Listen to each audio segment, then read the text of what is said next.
Psychological effects. Developmental psychology. 4. Modality effect.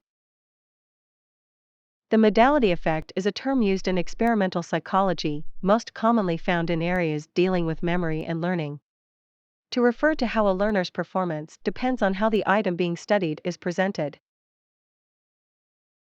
The modality principle states that when pictures are presented in spoken language rather than written text, less experienced learners are more successful in understanding multimedia messages.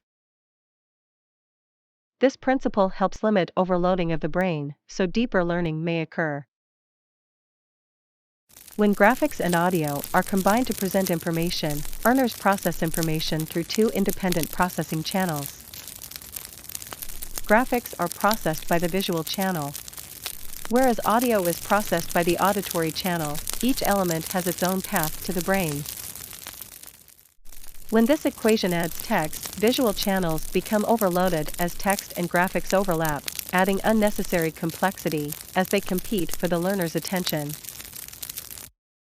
Therefore, rendering graphics using only audio narration is best suited to learning conditions, as it makes more efficient use of working memory capacity, helping learners master content and remember it for longer. Principles of multimedia instructional design. The underlying theoretical premises, cognitive load theory, describes the amount of mental effort associated with performing a task into one of three categories: germane, internal, and external. Germane cognitive load. The mental effort required to process task information, understand it, and access and/or store it in long-term memory.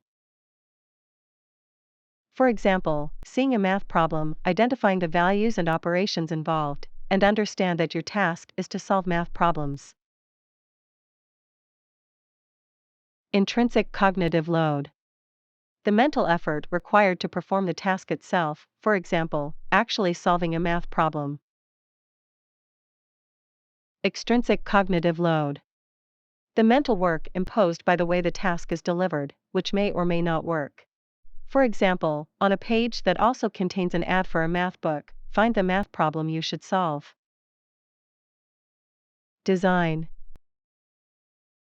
Principles of multimedia instructional design identified by Mayer, Sweller, Moreno, and colleagues, mainly focused on reducing extraneous cognitive load and managing intrinsic and germane loads at levels appropriate to the learner. Examples of these principles in practice include: 1. Reduce extra burden by eliminating visual and auditory effects and elements that are not part of the core of the curriculum, such as attractive details, coherence principle.